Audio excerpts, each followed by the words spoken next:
to all of you for coming and taking time out of your busy Saturday. So again, my name is Laurie, and I'm talking about sleep, and I didn't always appreciate how important sleep is to our health and to our well-being. And it was, my sleep story starts in college when I was spending all night doing all-nighters studying for tests, and later realized that probably didn't do any good for me, but I still did it. And then in my 20s, I was diagnosed with sleep apnea, which explains some of my sleep problems. But it wasn't the whole answer. And again, in my 40s and 50s, I was starting a new business, so I was, again, pulling all-nighters and working late hours. So some of you may be able to appreciate these same kind of things, especially if you've had kids, you've had disrupted sleep. And it all impacts your health, and we don't realize that. Sleep is the capstone of many health problems. And I used to think that I was a night owl, and that really was probably just bad habits that I had instead of being a night owl. So when I hit the wall with my health about 10 years ago, I really started shifting my priorities and making health a priority for me. And like Sarah said, I have resolved asthma, acid reflux, carpal tunnel, constipation, brain fog, a lot of really common problems just by making changes in my daily habits and how I eat. And that's the way I work with clients. I help them figure that out, what's going on for them. With the practice of functional nutrition, it really is the science of creating health. And the side benefit of that is that a lot of symptoms simply disappear instead of medicating them, just go away. And a really important feature of that for me is learning a person's story. Because your symptoms didn't appear in a vacuum. There's a reason why you're developing symptoms, and trying to understand what's going on with you and how to make changes that work for you is how I work with my clients. So what could be contributing to poor sleep? There's a lot of factors. I'm going to hit on a couple of those today. Nutrient deficiencies is a big one, and Dr. Jackson hit on some of those. That could be from the foods that you're eating. Maybe it's from the quality of the food, that they're not absorbing the nutrients from the soil like they used to. And it could be because other lifestyle factors are depleting your body of nutrients. Food intolerances, or even the food that you're eating, could be a factor in why you're not sleeping well at night. Maybe it's the timing of when you're eating your food. Maybe it's what you're eating. Maybe it's what you're not eating. So that's a big factor in your sleep. And then there's your daily habits. Like I said, I used to be a night owl, or I thought I was a night owl, and that was really just a bad habit of not going to bed at a set time, which makes a big difference in how well you sleep at night. So I was reading an article about sleep, and it said that lack of sleep is the #1 health challenge. And that explains a lot. A third of Americans have trouble sleeping every night. And 51% of adults have trouble sleeping at least a couple times a night. And 43% report that sleepiness interferes with their daily activities every day.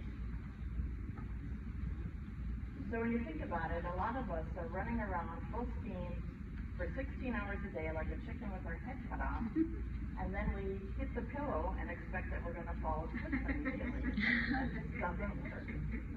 Our nervous system is in overdrive, and there are things that we can do to help calm that down so that we can get a better night's sleep. So anybody here see themselves in any of the statistics? All of us. Are you dreaming of a peaceful night's sleep? Okay. Well, in a few minutes, I'm going to read you a story about Mary, and I want you to see if you see yourself in her story. And I've given you a worksheet with room for 10 things to write down. I want you to listen for clues of what Mary's doing, either good or bad, in her life that could be impacting her sleep.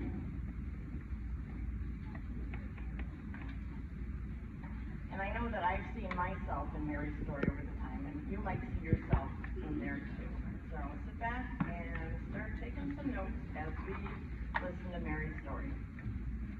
So Mary is a loving and devoted mother of 3 children and 7 grandchildren. She's happily married. She has many friends who love and support her. She volunteers at church and other organizations that are important to her. She hasn't exercised in years. She eats whatever she wants. She enjoys an occasional drink, and she loves to play the organ. But Mary started having some trouble staying asleep the past several months, and she's dragging in the morning. She's also starting to develop some concerning health challenges. Mary wakes up every morning around 4 o'clock and can't go back to sleep.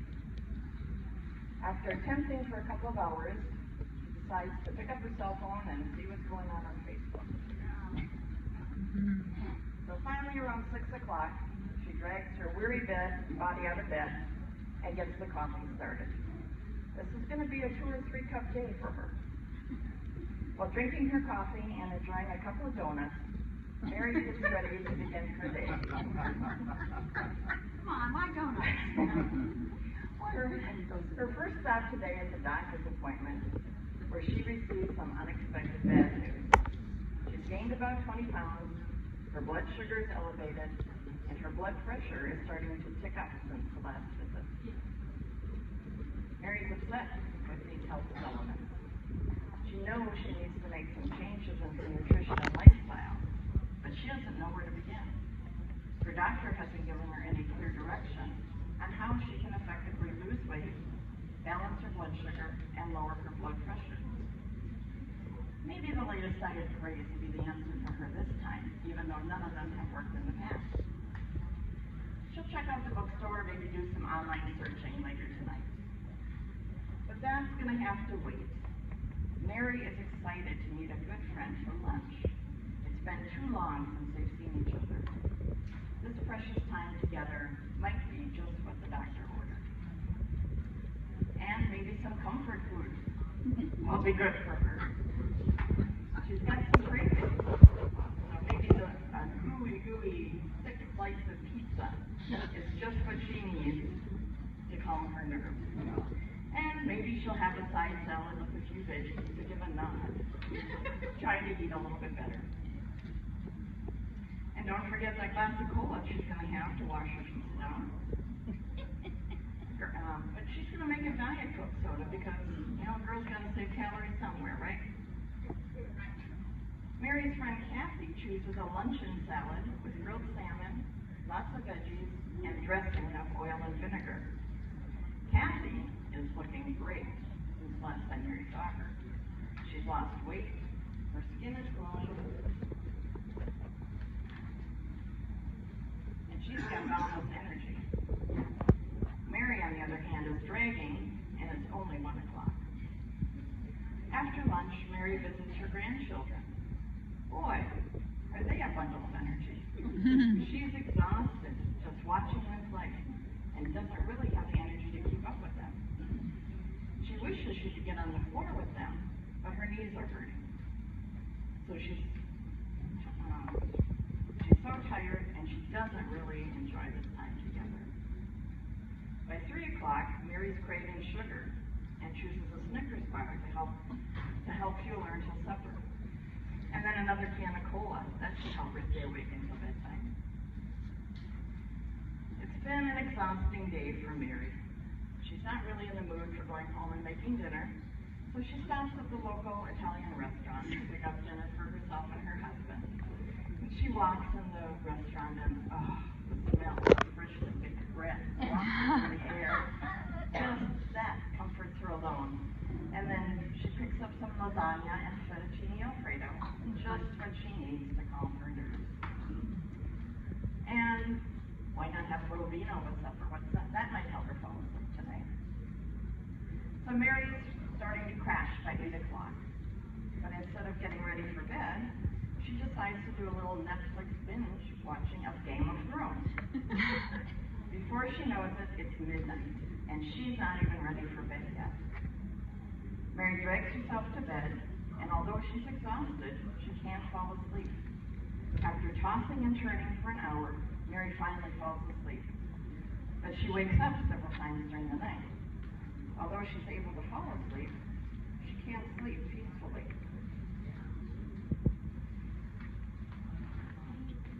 She ends up waking up around 5 o'clock.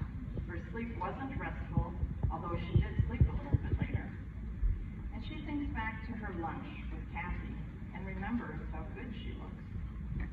Kathy appeared to have lots of energy, and she looked refreshed. So Mary vows to call Kathy to find out her secrets for looking so refreshed.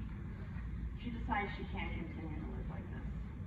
She's exhausted and unhappy with how she's let herself go. Well, Kathy is delighted to share her secrets for looking younger and more energetic.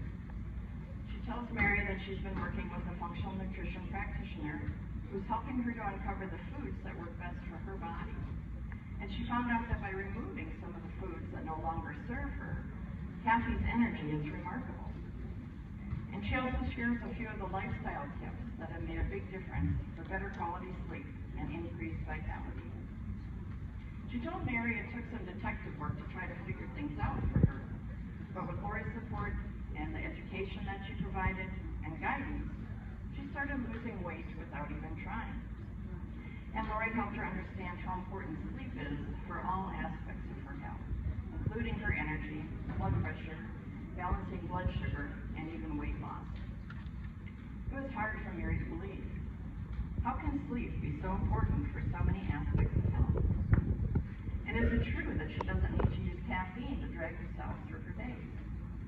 Could caffeine be part of the problem why she's having trouble sleeping? Could food choices be really impacting the quality of her sleep?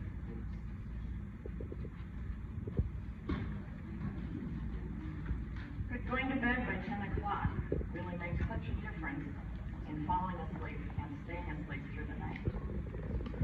Mary decided it was time to make a change. She decided she's worth the investment in her health, and she's ready to make a commitment to herself. She doesn't want to continue to be on this downward health spiral, which is resulting in the need for more and more medications that are just masking the symptoms. Instead, she wants to have energy to play with her grandkids. She wants to be able to take trips and enjoy the retirement years with her husband. She wants to sleep well and wake up refreshed instead of groggy. She wants to look younger. She wants younger looking skin. And she wants to naturally lose weight.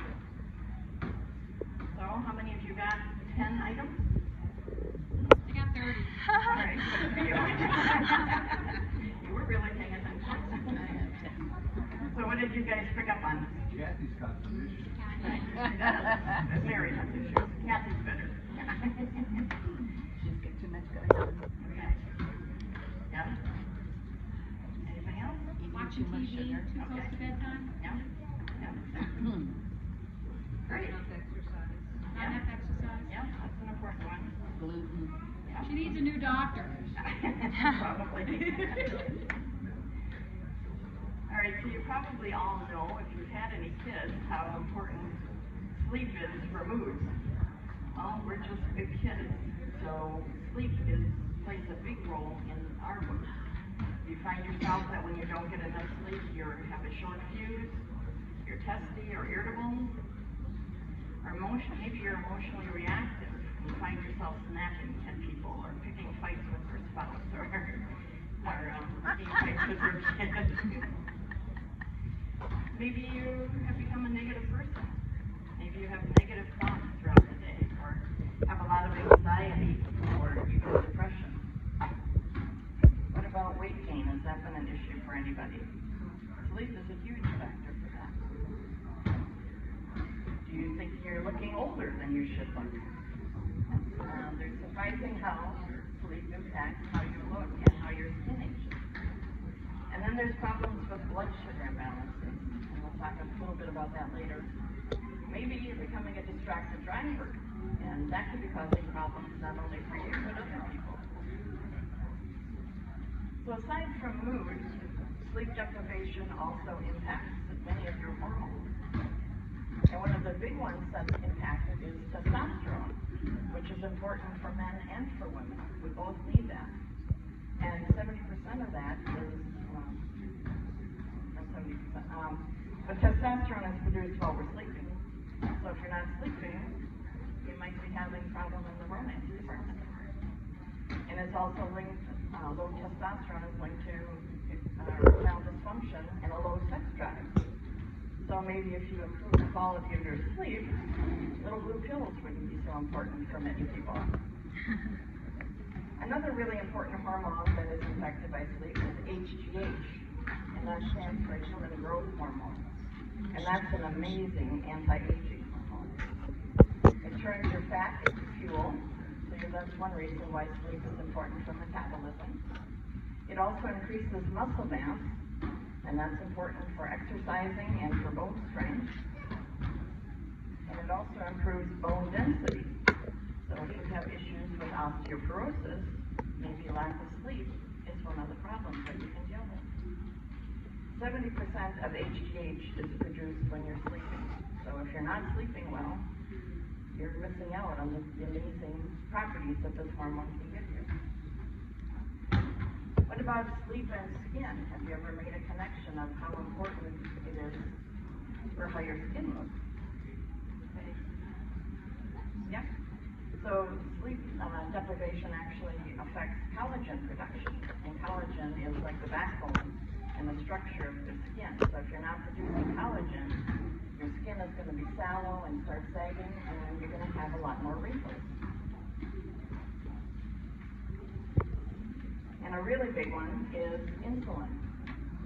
So anybody with blood sugar issues, if you're not sleeping well, you're producing maybe too much insulin or not enough insulin, or your blood sugar is too high.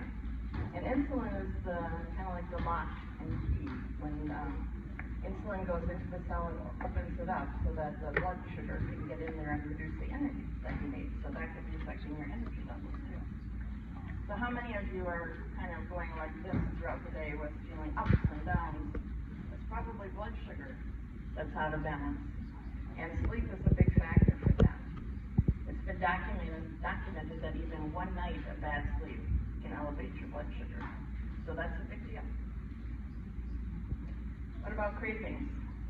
If you haven't had a good night's sleep, are you finding that you have more cravings during the next day?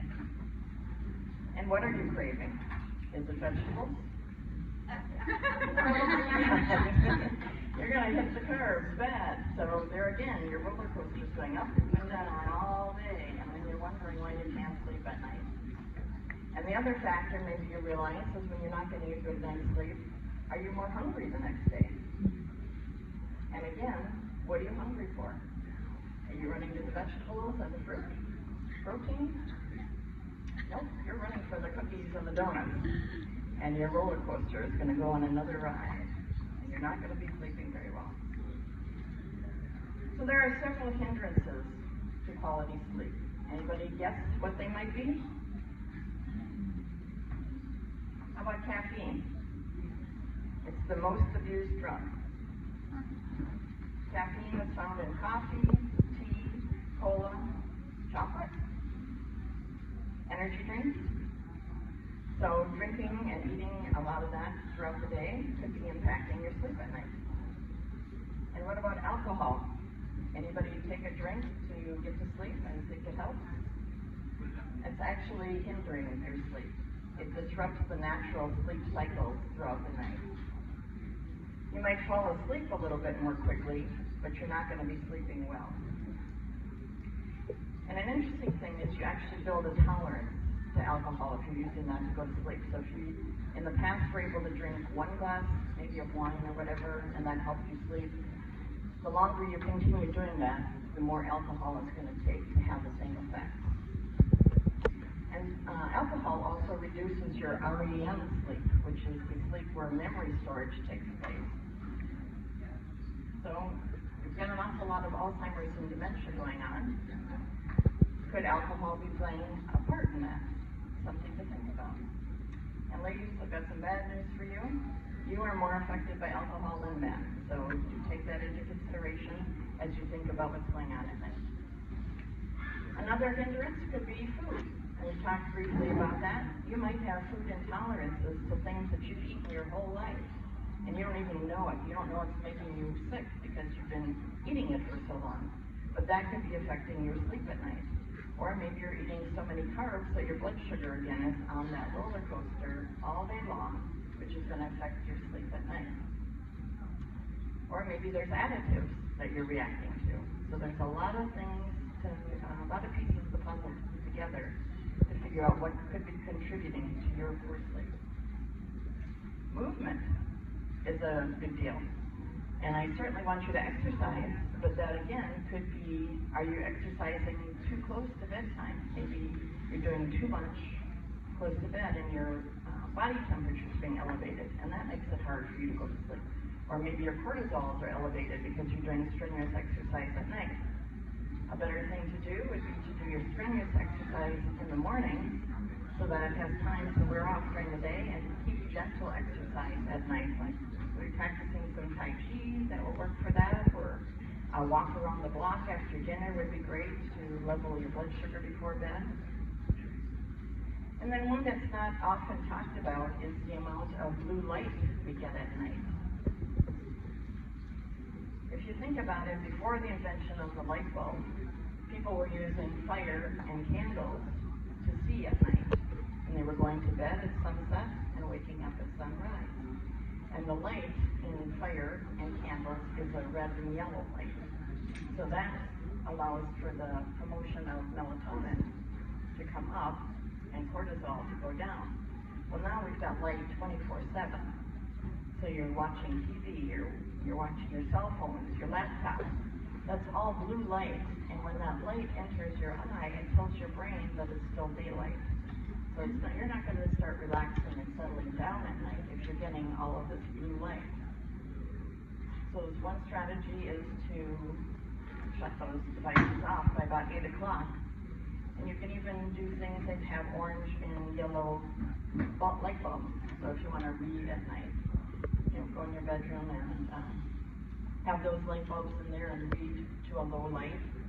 Or you can get blue blocking glasses that you can wear if you're watching TV. It does help to stay off of computers and cell phones and things like that by about 8 o'clock at night if you're going to bed at 10 o'clock, because not only are they emitting light, they're emitting electromagnetic fields, which interfere with cellular communication and letting your body settle down. So those are a few things that are causing you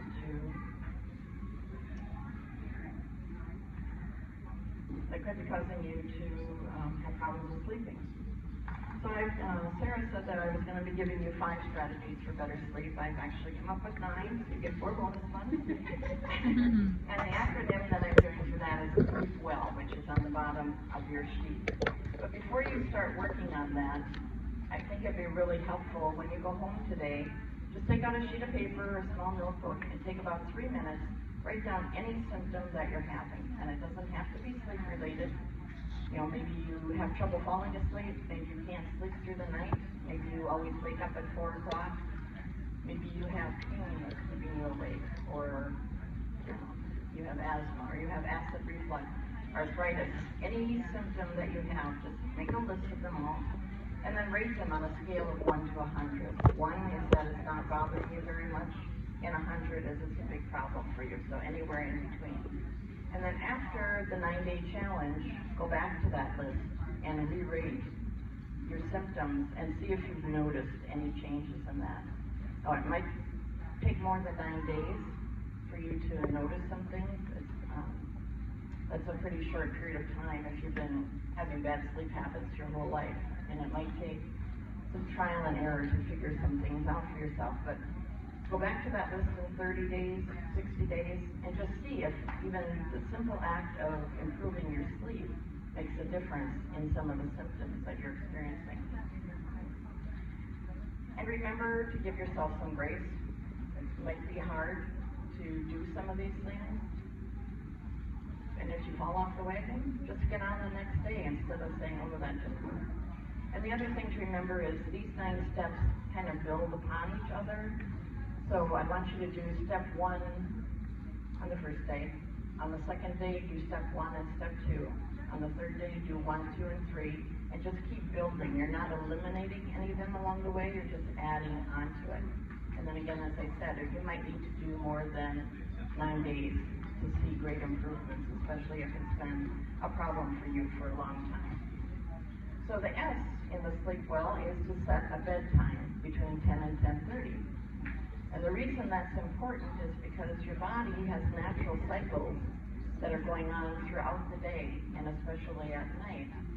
And it detoxifies most of its bodily functions between the hours of 10 p.m. and 2 a.m.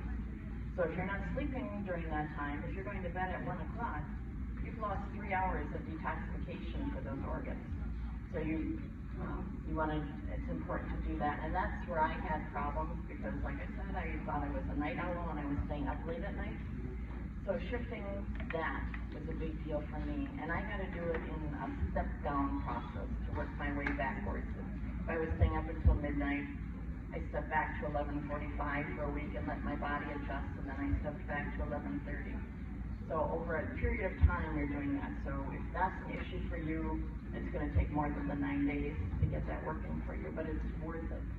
And you probably will find out you're not a night owl either. Your body is confused. The L is for light, and we talked about the blue light exposure, and that when your brain is seeing the blue light coming through your eyes, it stops the pineal gland from producing melatonin, which is a hormone that helps you sleep, and it still keeps your cortisol elevated. Cortisol is your get up and go hormone, so you don't want that elevated at bedtime. And it works in a seesaw fashion. So if cortisol is up, melatonin is down, and vice versa. If melatonin is up, cortisol is up. So if your melatonin is up in the morning, your cortisol should be up in the morning. You're going to be groggy and not being able to make it through the day. So by eliminating blue light or cutting back on the amount of blue light that you get at night, your melatonin will go up, and that will help you fall asleep naturally. E is for exercise. And again, you don't want to do the strenuous exercise at night. You want to keep that for the morning. Do gentle exercise at night. After dinner, go for a walk. Do a little light stretching. Do some Tai Chi, something like that. That's not going to cause your cortisol to go up. The other E is for excitatory stimulants. And that, again, is the caffeine and alcohol. So limit that.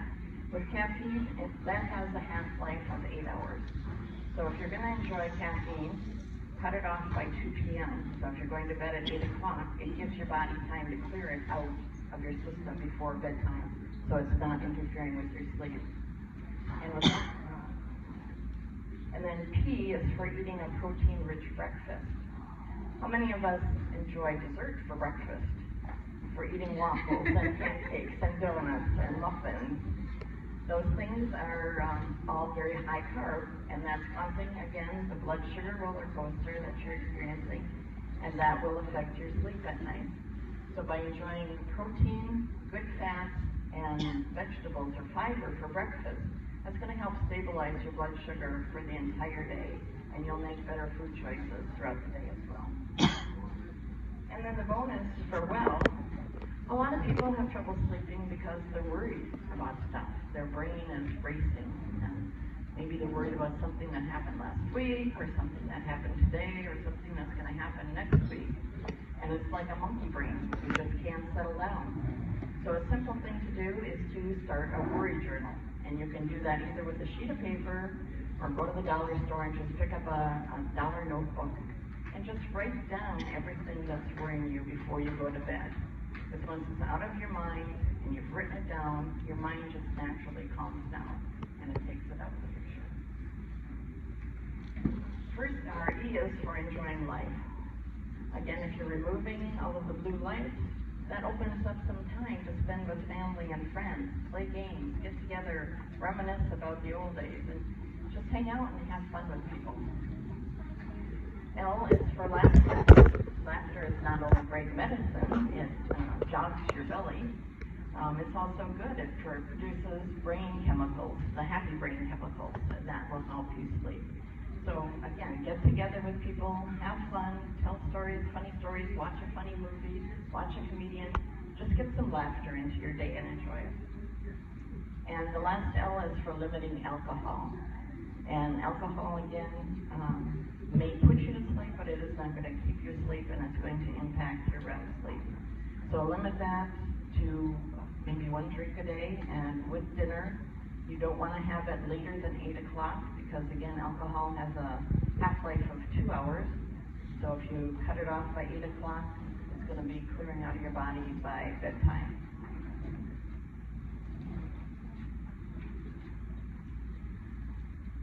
So if you are ready to feel better and sleep better, I've got a sign-up sheet up here where I do a free 20-minute sleep assessment if anybody is interested in that.